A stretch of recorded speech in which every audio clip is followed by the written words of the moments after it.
POCSO చట్టంపై అవగాహన అవసరం అన్నారు. Srikakulam sub divisional police officer CH Vivekananda.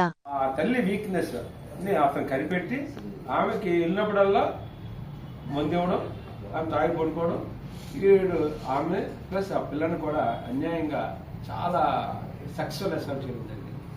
నాకే బాధ అనిపించింది. అటువంటిది పునరావృతం కాకూడదు. ఇప్పుడు కూడా పోలీసులు ఈ విషయంలో మా ఎస్పీ గారు చాలా కఠినంగా ఉన్నారు. ఈ విషయంలో మేము చాలా కఠినంగా ఉంటాం.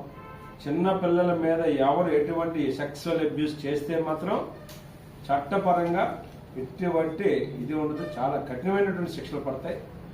మేము క్షమించేది లేదు. షీట్లు ఓపెన్ చేస్తాం.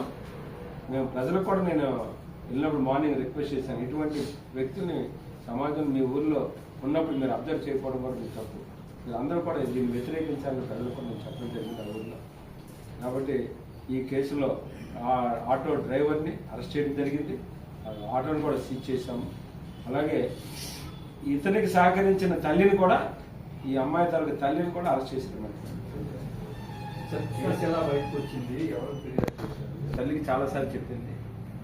ఒకరోజు ఈ తల్లి ఉంది ఇంట్లో, ఈ అమ్మాయి కూడా ఉన్నప్పుడు తండ్రి డ్యూటీ నుంచి వచ్చాడు. వచ్చేదానికి ఇటు పారిపోయాడు. అప్పుడు చూసి వెంటనే గట్టిగా నిర్వహించాడు.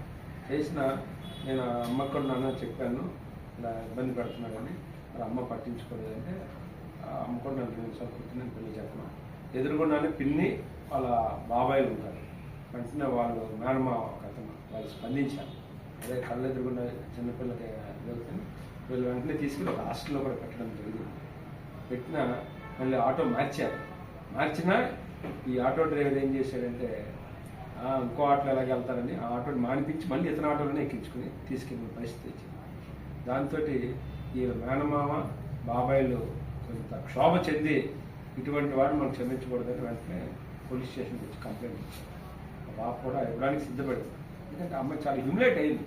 చిన్న వయసు అంత అనమాట. చాలా సంతోషపడాలా అమ్మాయి బయటకు వచ్చి చెప్పినందుకు. వెంటనే వాళ్ళ మావయ్య వాళ్ళ బాబాయిలు పిన్ని వచ్చి ఆ అమ్మాయిని తీసుకుని వచ్చి కంప్లైంట్ ఇచ్చిన వెంటనే ఎస్ఐ గారు కేసు నమోదు చేయడం. దాంట్లో డిఎస్పీ దర్యాప్తు అధికారి కాబట్టి నేను వెళ్ళి ఇన్వెస్టిగేషన్ చేయడం. తల్లి తప్పు కూడా చాలా క్లియర్గా కనిపించింది. ఆటో డ్రైవర్కి ఎలా తప్పు చేశాడు. ఆ ఇంటికే వెళ్ళి అఘాయిత్యం చేయడం మరి కాదు.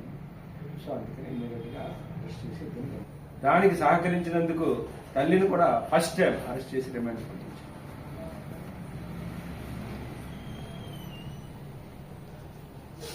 కాబట్టి నేను ఈ సమాజంలో మన ప్రజలందరికీ మా అప్పీల్, మన ఇటువంటి ఆటో డ్రైవర్ని మన పిల్లలు పంపించినప్పుడు అందరూ కూడా అప్రమత్తంగా ఉండాలి.